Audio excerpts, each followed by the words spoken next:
You have found what lights you up.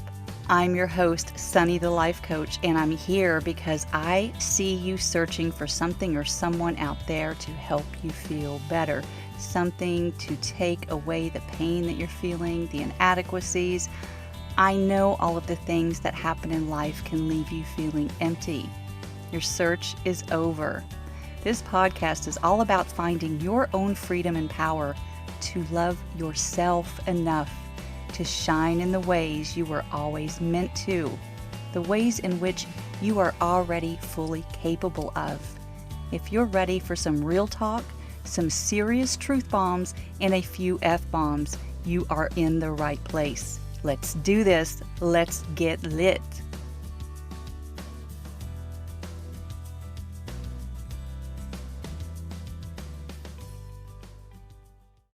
Hey there and welcome. So grateful that you pressed play on this episode today because it is going to be a little bit different.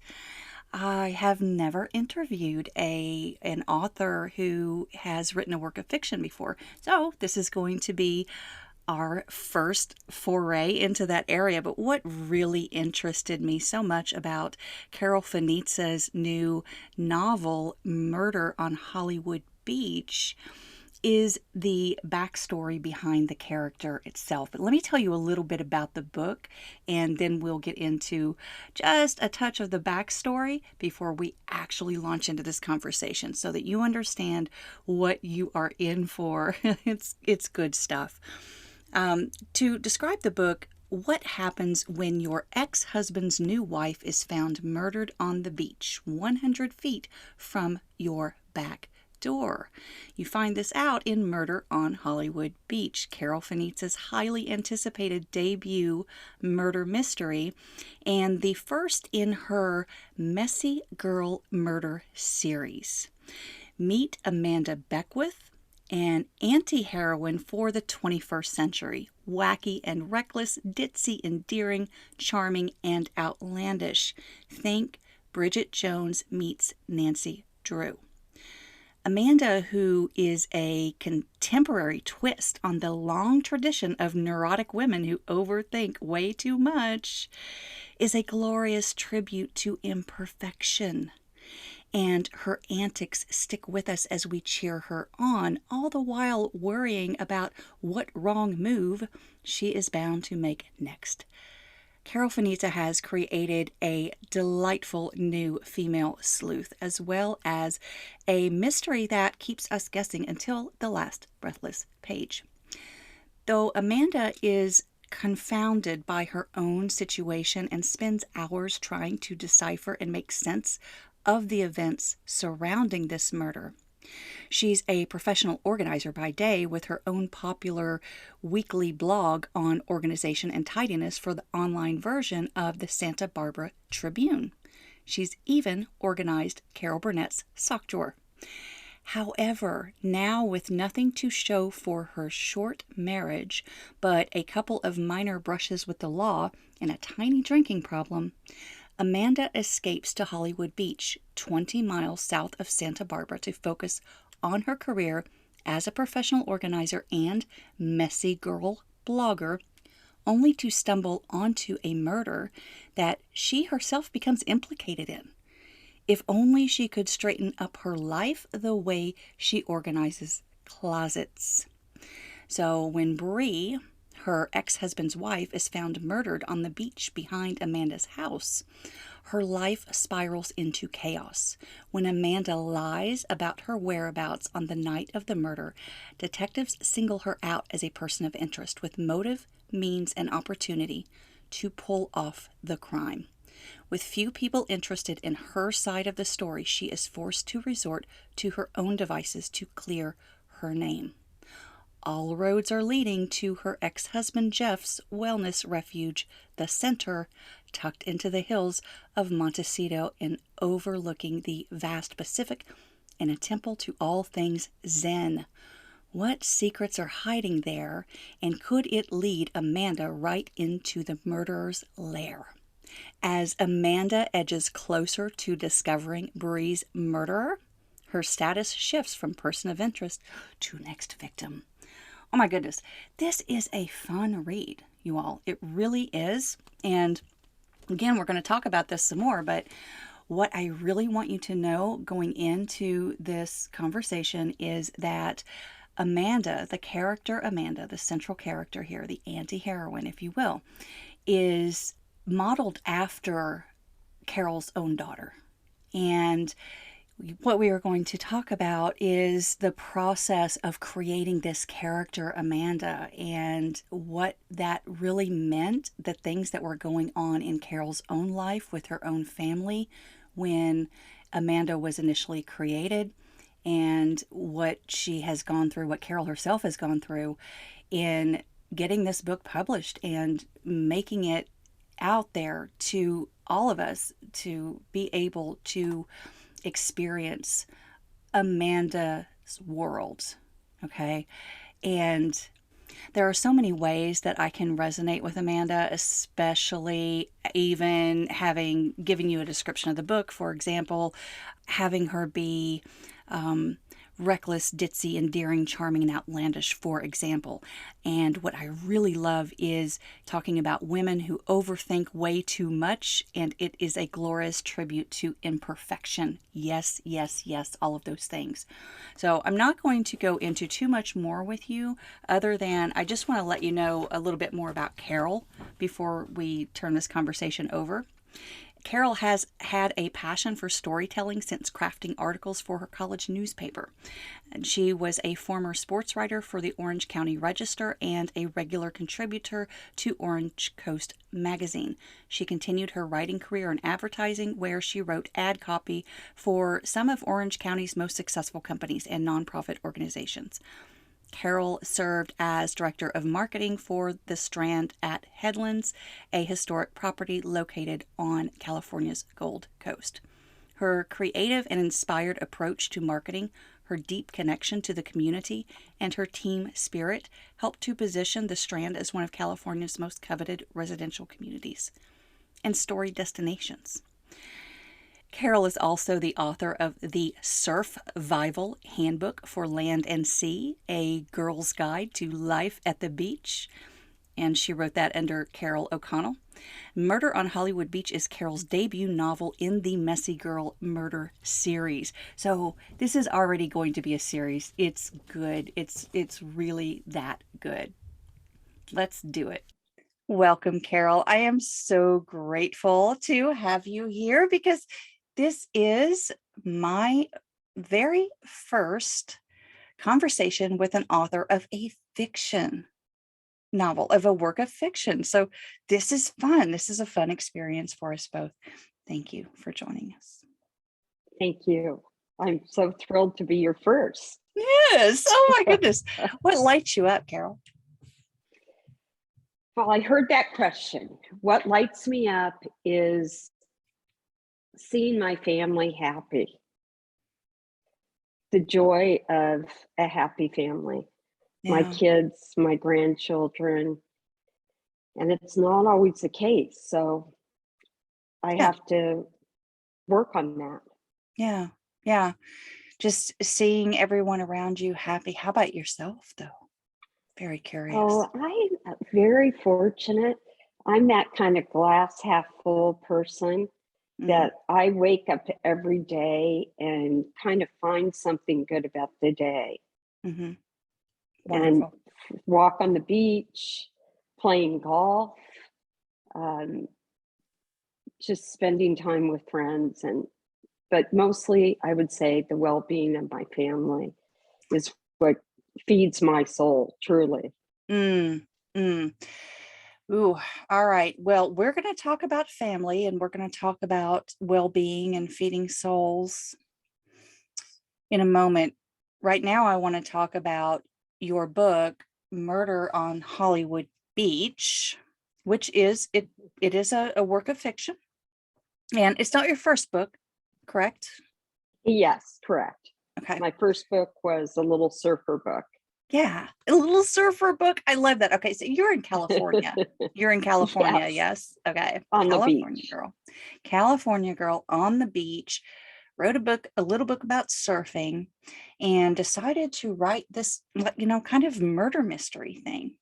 And I've read the book, and it's so very interesting. It is a great escape, Carol. I will tell you that. It is a great escape for someone who, and I just want to tell my audience right now, you all know I'm all about like self-development and memoirs and all of that. But every now and then getting into fiction that, by the way, is not like Stephen King fiction, like that kind of fiction, like far out fiction, but just a fun, a fun little story. Um, it it's this one is really good. I mean, it's a good read. It's a fun read. I will say that. It's good. Thank you. Thank you. All right. Well, I do think, like, I read your podcast information and about the different people that you posted, and I do think that that fiction mimics life. That's what life is. If you depart too much from real life, it just doesn't work. So this little book, although it is pure fiction, it's really based on my own life experiences and working out problems and figuring things out Mm, through the characters. through the characters. I want to get to that, but let's give the listeners a flavor of what the book is about. The book is about the central character is Amanda. You know, she's the heroine, if you will. You know, it, albeit damaged. You know, and a bit and messy. You know, Messy, I mean, right? messy, She's messy. and she's she. It's the irony of it is she's a personal organizer, and Hmm. her personal life is an absolute mess. Everything in her life has fallen apart, and she's trying to pull it back together at the time the book opens up. She's really trying to get her feet back on the ground Hmm. and figure things out. She's been arrested. Hmm. She's twice, Hmm. and for what she sees as silly, Silly silly stuff. arrests. Yeah. Yeah, riding her bike under the influence, Hmm. hitting her ex-husband over the head with a baguette, things that are like With a kind of baguette. I know that is so funny. Yes, and she gets arrested at the grocery store. yeah, Right? at a Yeah. farmer's market, A farmer's outdoor oh, a farmer's farmer's market. market. Yes, that's right. Yeah, Oh, yes, yeah, even better. Yeah. yeah. So it is pulling the pieces back to her life. Her friends have kind of deserted her because she was one of those girls that every time her friends would give her advice, she would be the, yeah, but what if? Yeah, but and they just Mhm. kind of, like so many people we know, when you give them advice, they're just not going to take it. And they Yeah. continue on this path of destruction until they finally hit the wall Mhm. and try to rethink their direction. Is that what That Amanda is doing? Is that she kind of hitting the wall, pushing the boundaries and hitting the wall? hitting the wall. That's Mhm. Mhm. exactly. Yeah. I mean, I can certainly identify with her character, especially when we talk about, for example, I love the fact, I will say this, this is the first time that I have read a work of fiction where the central character is female. And within the first few chapters, we talk about two arrests, Yeah, you know? I mean, that's true. I'm like, Yeah. that's, that's different. Well, I guess, one of the central themes of my story, and this really um, was inspired by my daughter, is when you're in the throes of addiction, like my daughter was, you you lie to yourself and Mhm. you tell yourself these false stories. And Amanda did that. Amanda, arrested twice, blames it both times, once on the police, once on, her ex-husband. It's never her fault. Right. And facing these facing the truth, Mm, you know, it's a bitter pill, as people say. yeah. But Amanda really, as the story evolves, Amanda is pushed up against the truth. And she better face the truth or else face horrible consequences. Now is And she, yeah, go ahead. Sorry. oh no, just it's that's how the story evolves. Yeah. One lie turning into a bigger lie, turning Mm, into, the mm, consequences of potentially being arrested again for for her avoiding telling the truth, her fear of what the truth, instead of, the truth will set you free. yeah. She ran from the truth Yeah. until she couldn't run anymore. Yeah. Yeah. And let's talk about the complexities of this story. And then we will segue into where the character of Amanda came from, because that is, I think, the meat of our conversation. I really do. I think that is what we are meant to talk about today. But this is it's no secret. This is like on the cover of your book, or the back of the book, explaining what it is, what it's about. Murder on Hollywood Beach is Amanda finding out that her ex-husband's wife has been murdered steps away from her home. So Exactly. that is a very complex thing, and she didn't do it. But of course, immediately she's going to become a person of interest, and she's going to be reviewed, and she's going to be judged for all of her history and those 2 arrests, all of those things. And so it Exactly. just spins very quickly into a place of, you kind of, the way that you project Amanda, I feel both compassion and frustration Mm. for this girl. I do. That's life, honestly.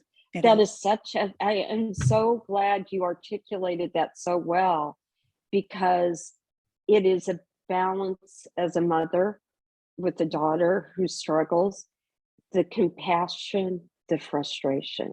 It is the competing forces Mm-hmm. that a mom with an adult child who's an alcoholic faces. So And that is who you are. Because we had a little conversation before we pressed record. So let's bring the audience up to speed. Your character, Amanda, is based on your daughter in terms yes, of her personality. Tell me about that. Tell me how Amanda reflects your daughter. well, I think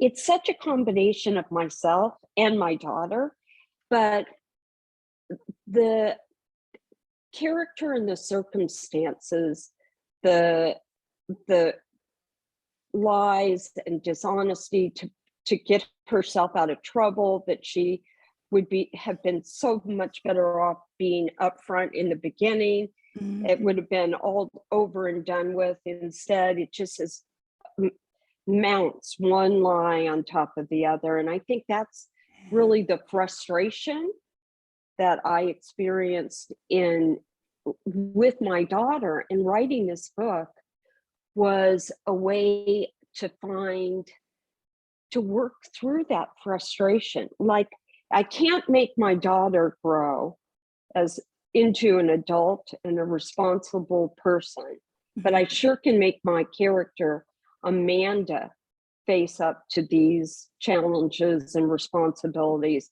and watch her go through this and then edge her way towards a more honest, realistic idea of what she has to do to get herself out of this.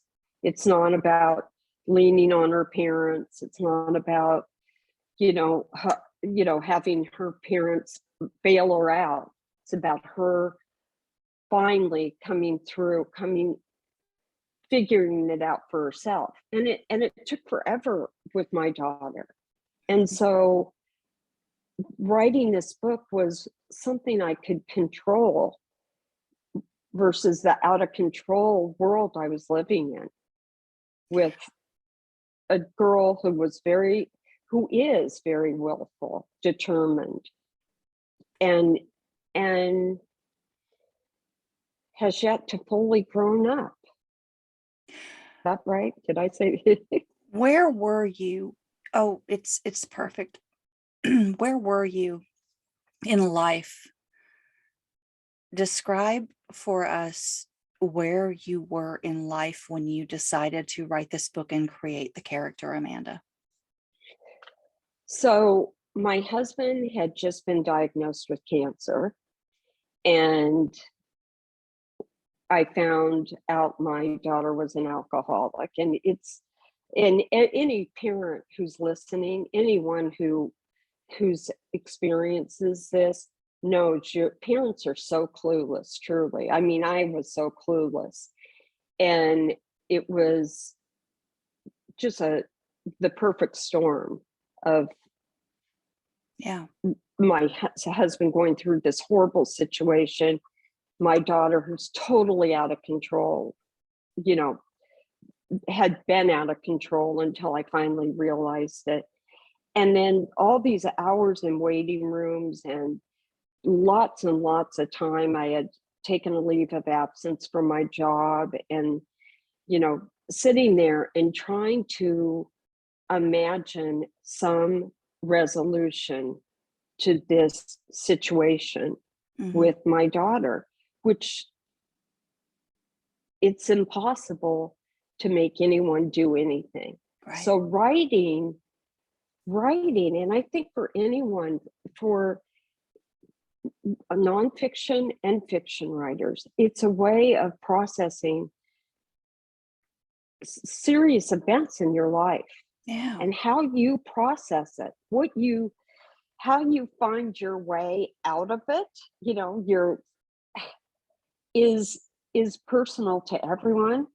And writing this little story, and because you've read the book, it's a lighthearted mystery. It's not like Stephen King or Patricia Cornwell or, the gritty hardcore. It's Nancy Drew and Bridget Jones. Yeah. And the girl Amanda is constantly stumbling over herself.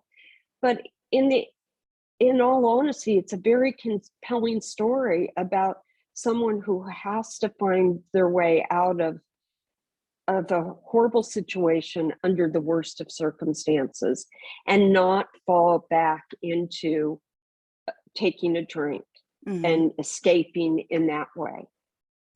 Under the worst of circumstances, and also being faced with your past, because Amanda at every turn is, that is, yes, it is lighthearted. Yes, it is. I love that, Nancy Drew and Bridget Jones. It's a perfect explanation, just so everyone understands, kind of the context of what this is. It is, it's almost fun, but you're very invested in Amanda. The reader becomes very invested in whether or not she can convince someone that her past should not be used against her. Gosh, you know what? And I think that is, you're writing, and most of the time writers, even nonfiction writers, it's pretty, you stream of consciousness. But I love how you said that. I mean, I think the struggle with women like my daughter is coping with the past, redemption. I think redemption is really their anxiety that they face from the mess that they made of their life. And the redemption of saying the past is the past, that I can be a better person today Mm. and put that behind me. And really, my second book is coming out and Amanda's learned a little bit, but I really think it really is the past will haunt you if you don't do something to change it in the future. Yeah. And Yeah. I think that, again, just the notion that, I mean, because I know as a female, and maybe this is just a female, an affliction, a female affliction, if you will, where we are constantly thinking about, okay, I made a mess over here and people saw my mess and they remember my mess. But we are all up in our heads about it constantly, like Amanda is, yes, because overthinking. you're showing us her thoughts. And so she's constantly thinking about, oh, what is this cop going to think of me? Is he going to run my record? Is he going to do this thing? Obviously Yeah, I'm a person of interest, and obviously this and obviously that. And it isn't even so much about, I don't think, I can't think of a moment where she's like, okay, none of this is fair. It is more of a grit and determination of, okay, I know I know what other people think of me, and I know that I'm up against this. Now, how do I get myself out of it? exactly. Yeah. How do I get myself out of it? Mm-hmm. How Well, I think there's a turning point in the novel where where none of the stories she tells, none of her lies are getting traction in a negative way. And she's faced at one point, really the real turning point once is when she has to face the fact of, no, I have to put that behind me. I'm not that person anymore. Mm. I'm not that person. Mm-hmm. Mm-hmm. And I need to grow up Yeah. and figure this out. And that determination to do it, to figure it out, is what propels that story forward for her. I don't want to do a spoiler alert, but Right. yeah. Right. Right. Right. Well, and I want to also, let's come back to how you came to do this, because I feel like we just only skimmed the surface of that. You were going through this with your family, with your husband, you were going through this with your daughter. So everything was coming down at once, right? Yes. Is that So so? I'm a writer. That's Yeah. what I do. Yeah. I was a sports writer. My first job, I worked for a large Orange County paper. So I've always been a writer, and all Mm-hmm. my jobs have included, copywriting, marketing, that kind of thing. Mm-hmm. So it's very familiar. Okay. I'm a better fiction writer, to be honest with you. When I was a reporter, it's horrible to say, but the stories I wrote, a lot of sports features, Yeah. I wrote them before, and then I would get my interviews, get I already had the questions answered in my articles, and all I had to do is get the person I was interviewing to say what I wanted them to say, and Yeah, then get some quotes. away I go. Yeah. Yeah, get some quotes, right? So I was always a writer. So during this downtime in these waiting rooms was a time to start imagining. It started with my character. Mm-hmm. Started with Amanda. Hollywood Beach is a beautiful, beautiful beach in Ventura, just south of Santa Barbara. Okay. It's and I went there um, for a weekend with my husband, and we're on this beach, and it just all came together kind of with what if, what if this girl who's been kicked to the curb by her husband and living, formerly living in Montecito in the lap of luxury, and now is living in a much more humble community in Hollywood Beach. Yeah. And what if something happened? What would that be? What would that be to take this person who is trying to get her feet back on the ground Mm-hmm. and cause her to relapse, run back Mm-hmm. home to her parents, Mm-hmm. which was exactly what was going on in my own life. Yeah. My daughter relapsing, or, you know, to Or my you being first prepared for experience. that. Yeah. Mm-hmm. Yeah. And Yeah. then running back home to her parents. Mm-hmm. And I had to create the character that I wanted my daughter to be. It wasn't working for Mm-hmm. me. I wasn't successful at all at home.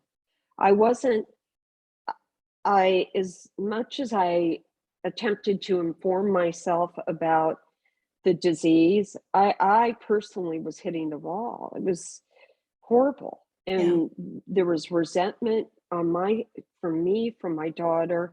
And so the very exercise of processing this really crisis I was in, through putting together a character that I could basically control. And Mm. in this story of what's the worst thing that could happen to you? Like, what is the worst thing that would happen? You're starting to get your life back together. You've ignored all the gossip about you from your past two arrests, and you're eking out a living as a, closet organizer, and doing your best, trying to establish little relationships where you can with old friends, but you're not having a whole lot of success, but it's one day at a time. And you Mm. know that because she's been to AA, Amanda. She had to go because she was arrested for driving her bicycle under the influence. Yeah. So So court order, court you have order, to go. Mm-hmm. she knows the drill. She Mm-hmm. knows what it is, and Mm-hmm. she tries to tell herself that, one day at a time. And what's the worst thing that can happen to her Mm-hmm. during this time? What is the worst thing? Well, this woman, her nemesis, who stole her husband, Mm-hmm. ends up, steps from her home and washes up on the beach behind her house. And Amanda really tries to, rather than, again, face it, lies her way out of it, which, Yeah. again, this is my own life experience. Tell the truth and get it over with. Pull the band-aid off, and let's just have the truth will set you free. And living in a home with my daughter where she would look right at me and lie to me was sort of the impetus of this character. Like, God, if you only knew how easy it would be if you just told the truth. Like, if you just laid it on the table, laid your cards on the table. And Amanda, like my daughter, um, doesn't do that. And No. she's starting to dig a hole deeper and Yeah. deeper and deeper Yeah. until, she, the consequences are far greater than she ever dreamed they would be. Because she's still, this character, Amanda, is still growing up. She's been taken care of by wealthy family, divorced family. That's Mm. her backstory, Amanda's backstory. And ex-husband who provided her with a luxurious lifestyle, and she could stay a little girl. Yeah. And Yeah. She could stay a little girl, and she also, I mean, I so empathize with Amanda, and actually identify with her because, I mean, you think about it. And I help so many clients. What I really want them to focus on is like kind of letting go of the people pleasing tendencies, Yeah. because as little girls, as little girls, that's what we do. We're just like, okay, just give me a gold star. Just tell me I'm doing good. Just tell me I'm doing the Yes. good thing. And because it has been so conditioned in us, so I don't want to dismiss the fact. I don't want to dismiss Amanda because she has grown up privileged, because she has, been taken care of her entire life. I don't want to dismiss her for that and say, "Oh, well, you haven't had a hard life." We all do. We all have our hardships in different ways. And what she is trying to do is, at this point in her life, she's trying to save face. She's like, I can't have another mark on my record, if you will. And we're not talking about Yeah. police. We're not talking about the police record. We're talking about the human record. Ex- Like, yes, exactly. that You said that so well, truly. self-preservation is why we lie.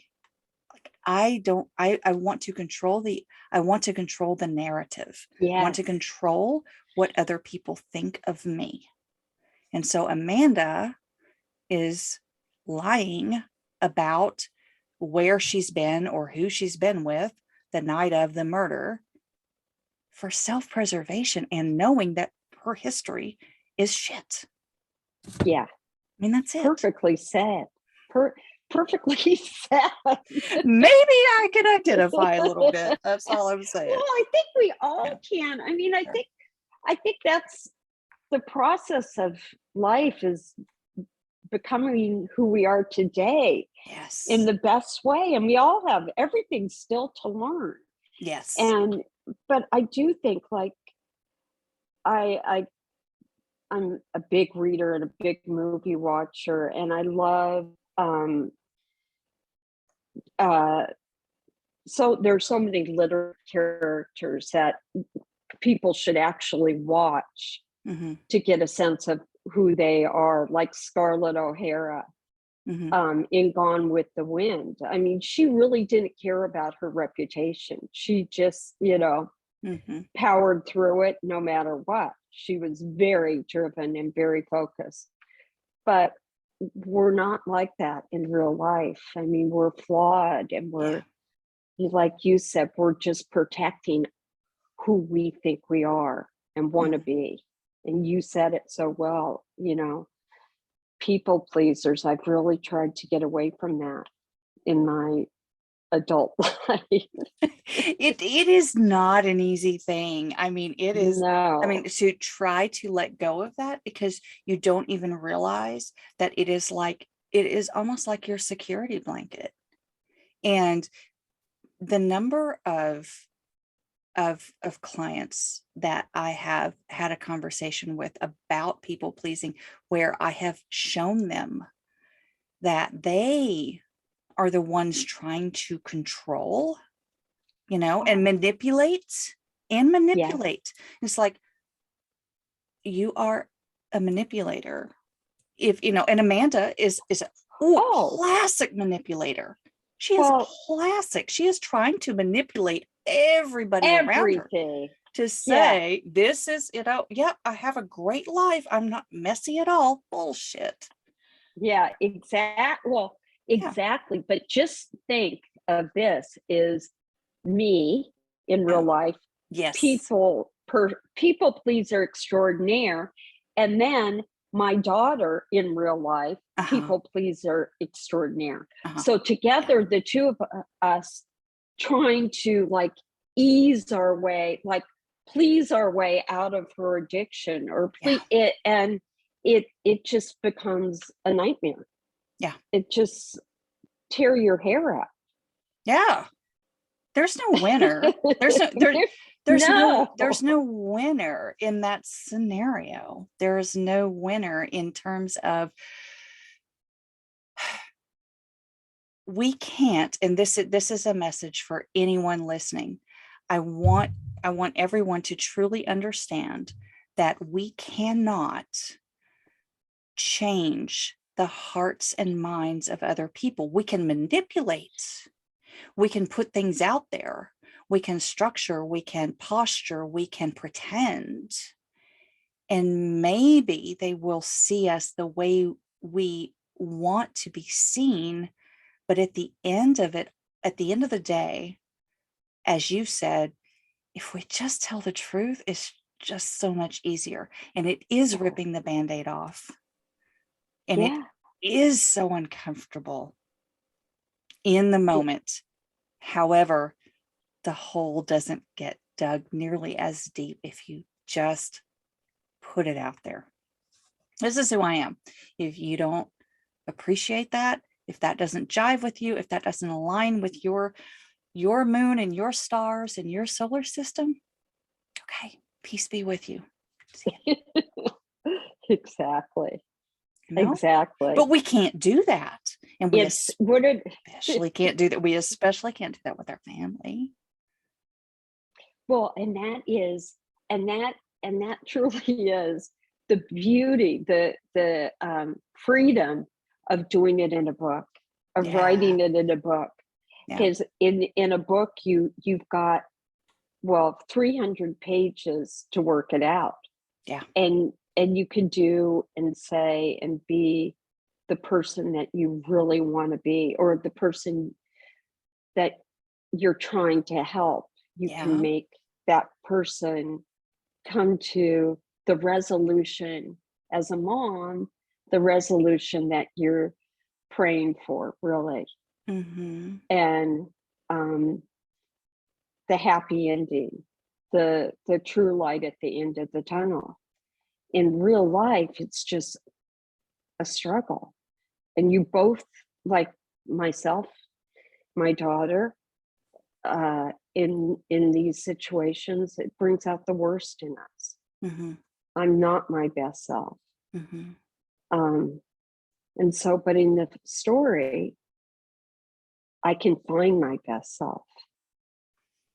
It's Mm-hmm. very, it's very therapeutic.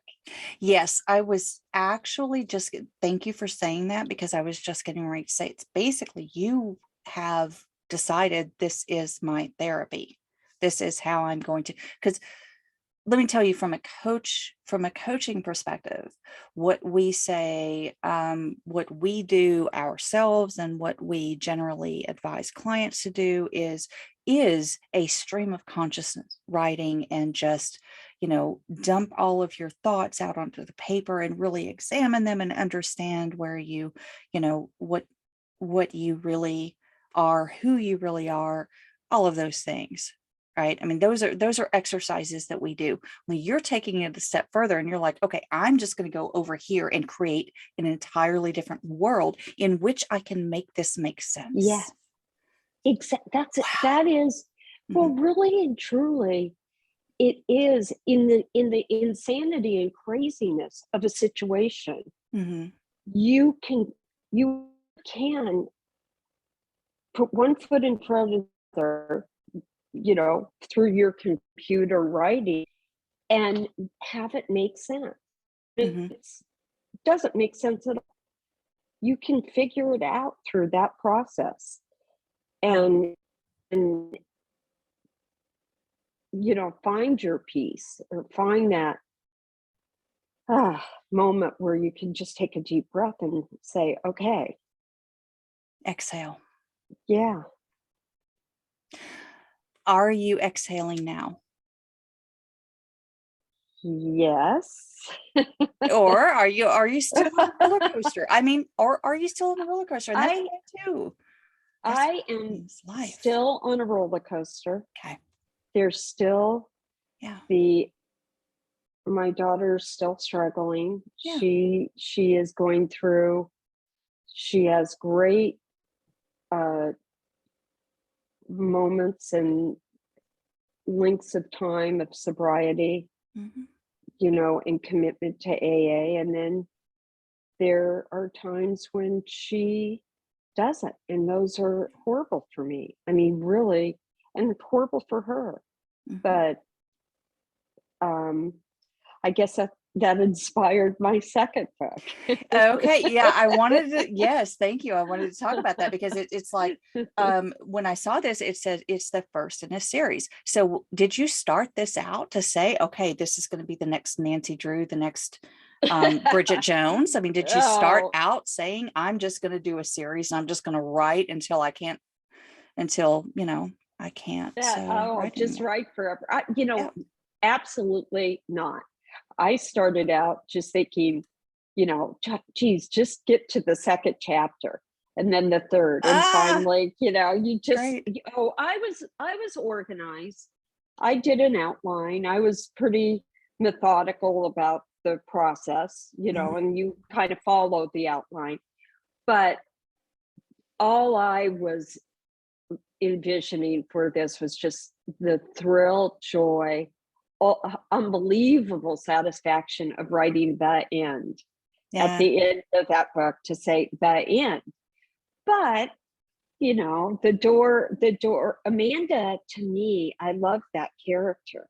She's Mhm. such a good character in my Why would you opinion. not? She's fashioned after your Yeah, daughter. Of course yeah, you love her. yeah. You want to see her succeed. Uh-huh. And I really think the next novel is, I'm more experienced. I know what to do and what not to do in writing now. Mhm. The first book is really tough to do. Mhm. Um, so fundraiser for the Democratic Party Mhm. in Santa Barbara, and she's looking for a soulmate best friend. So she, goes on an ancestry.com kind of thing and hooks up with this woman who turns out to be, a major scam artist. Oh So, no. yeah, Oh, poor Amanda. Amanda. Amanda. I know. So, we'll see Oh where it yeah. I goes. mean, yeah, Yeah. Amanda is precious. She is, there's something precious about her. I mean, there just is. I mean, oh my gosh. There's a term that some of my friends and I use, the hot mess express. I mean, she's, Oh, yeah. yeah, you've heard that. Yeah. Well, Yeah. that is, I think, the character that Amanda has become is sort of the girl Hmm. we all know. We all have an Yeah. Amanda in our Yeah. life. We all have that girl. You want to tell her, Amanda, sit down, stop it, calm Yeah. down. Yeah. But Amanda's, you know, heads in her own direction Yeah. and not always in the right direction. Not always in the right direction as we perceive it. Yeah. However, as I would say, it's the right direction for her, you know? Mm, And that's the thing. I that's a good point. feel like That is, that's, yeah, I like, well, because, I think as parents, as a mom, trying to control the outcome for yeah. your adult children instead of Hmm. accepting that their direction is the right direction because Yeah. it's their It's direction. theirs. It's theirs. It's not yours. That is hard. Ooh, that is hard AF as a parent to accept. It is. It is. I mean, my only child is 13. So I'm Oh, only just getting into that space that of, teenager. yes, of where he wants to go with life and who he wants to be and that kind of thing. So I don't know. I mean, I can't imagine 10 years from now, 23. I Yeah. mean, what's it going to be like? I don't know, but I do think girls, because I was a girl at one time, I was a girl myself. So I know we get crazy around 13, 14, kind of thing. I don't know when his is going to kick in, but we get a little crazy. We get a little, um, this is me. This is me. This is we try to find ourselves in a world that won't allow it. It's like, no, you're supposed to be this. You're supposed to be this. Exactly. Supposed to be this. And so this is what creates the addictions. This is what creates I want to numb myself away from this because I can't be who everyone else wants me to be. And I don't even know who I am. It's my Yeah. thoughts, my Well, observations, my experience. and I believe you're exactly right. When my daughter, in as a young girl, in junior high, high school, perfect child, Mm. perfect in every single way. Mm. My adult son was the one who I was like, if he drove me crazy. And my daughter was the perfect child. Went Mm. to a great university, UCLA, excellent student. And within that very rigid, very organized environment, she did great. She performed well. Mhm. If that's all she had to do is get good grades, She was a good it's girl. she was Mhm. a good girl. And then, Mhm. graduating from college, you're in a whole different world, a world where it's all up to you. You're Yeah. not given an assignment. You have to find the assignment. You have to go Yes. get the job. You have to prove yourself in a way that, like you said, it's a free fall for somebody like my daughter Yeah. who needed to somehow find something, some way to help herself, and it wasn't a positive way. Yeah. Yeah. I mean, there are a lot of reasons why we numb, a lot of reasons why we do. Mostly not to feel, Yeah. mostly not to feel the bad things. But as Brene Brown says so eloquently, it's like you can't selectively numb. When you Yeah. numb, when you numb the pain and the heartache and all of that, you're also numbing the joy and all of the positive experiences of life. It's like a complete numbing. So Yeah. I get it. I get it. And I cannot tell you how much I appreciate you spending so much time talking the about the connections, the family connections, and about the personal connections to this work of fiction that you did. Um, I, I think it's amazing. I think it's amazing. It's like I am exploring human design myself, and I have found that I have sacral authority, and it is a gut that means I respond with gut instinct. And so when I was approached with having a conversation with you, my initial thought was I I don't really talk to fiction authors. I haven't done that before. I don't know. I don't know about that. We talk about the hard shit. We talk about memoirs, and we talk about self-help, and we talk about those kind of things in terms of authors. But I was like, but just a little backstory about how you fashioned the character after your daughter, and about how I knew it wasn't stated, it wasn't explicitly stated, but I knew, I made the connection. This is therapeutic for Carol. This is a therapeutic process for her to write this book, to write this novel, to create these other characters, and to it, if you will, tidy everything up, Yes. tidy up the mess. It's so true.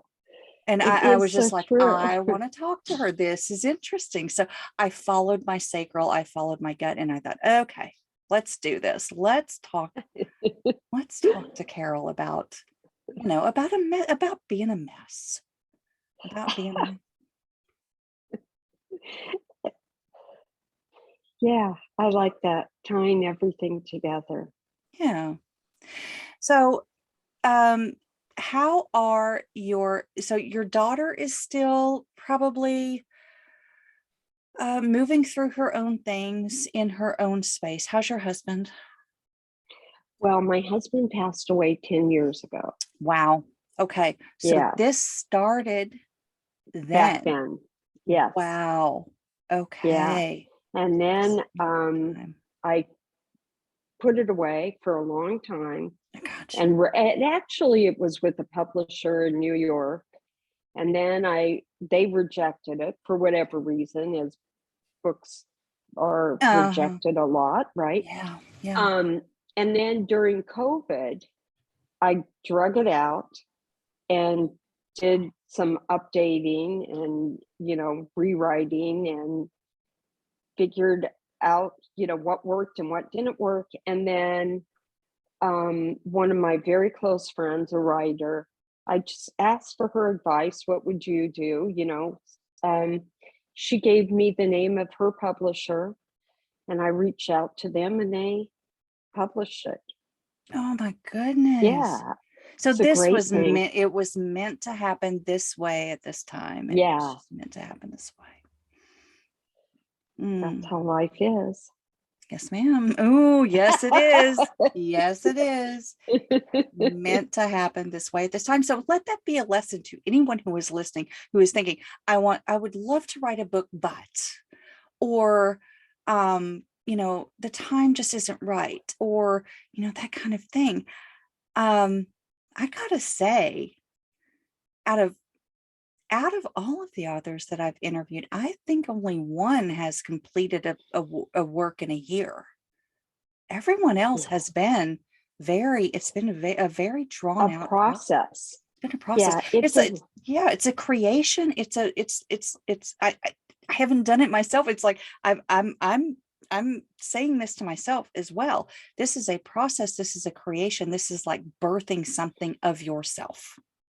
it is. It Right? is. And I only have to say, um, because I really didn't know what the heck I was doing, Mm-hmm. and I was, struggling through the first book, the first draft, the second draft, third draft, Yeah. and then the final draft during COVID, is this second book.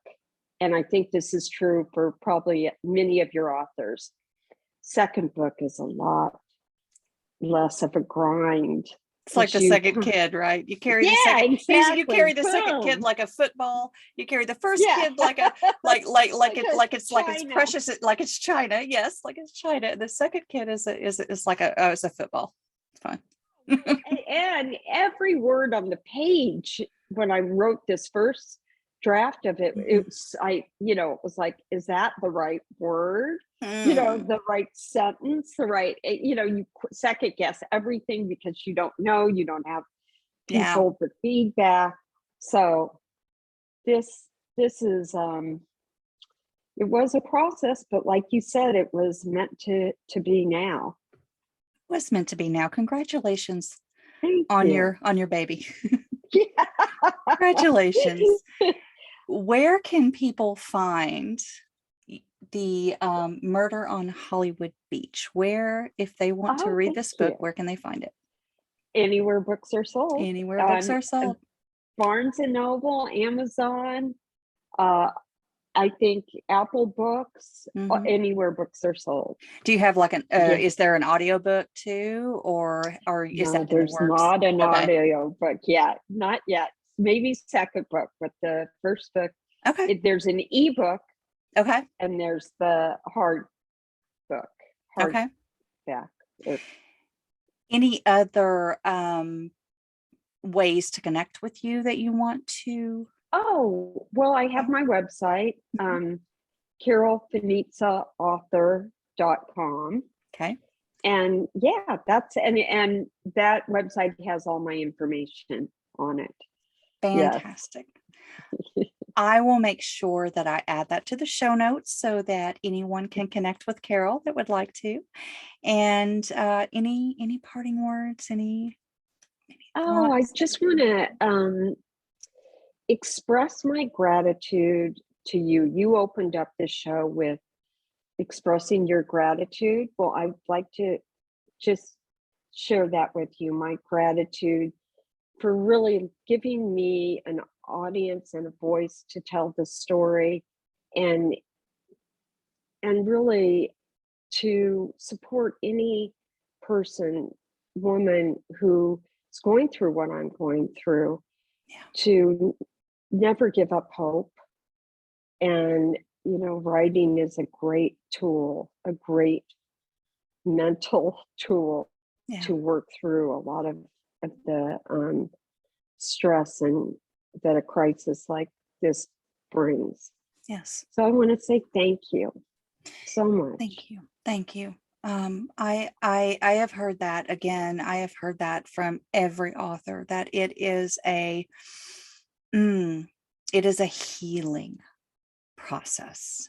So even if you never publish it, Yeah, even if you don't go through all of the hard things, even just maybe purging, if you will, it's true. all of the things that you're thinking that you're carrying into words, written words. I think, I mean, books are amazing. Books are so amazing. They are, um, they are an extension of the humans that write them.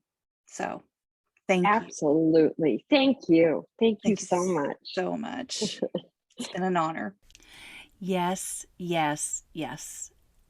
There are so many things about this conversation that I absolutely love. Most of all, that it was meant to happen this way.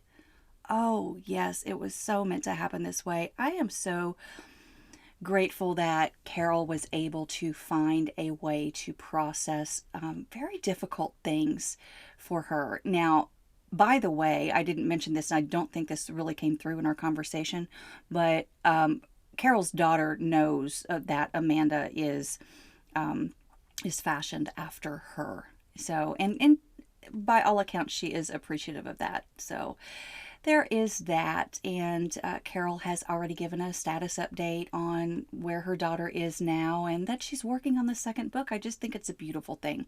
This is why I really love speaking with authors. I just really appreciate everything that I know they are going through in order to put this work out into the world, and, just really emotionally try to incorporate your own healing along with it. That is what I have heard from every author that I've talked to so far. It really is a process of healing yourself along the way as you just kind of pour everything out onto the pages. So this is a beautiful thing. Find the book wherever books are sold. It is available now, and I will add links to all of the ways that you can reach or follow Carol Finizza. She has given her website, carolfinizzaauthor.com, and I will add her social pages as well. So enjoy. I hope that you appreciated this as much as I enjoyed having this conversation with Carol. Just a wonderful tribute to messy girls everywhere, and gosh, it just gives us permission to be a little messy sometimes. It really does. Remember that, okay? Light up and shine on.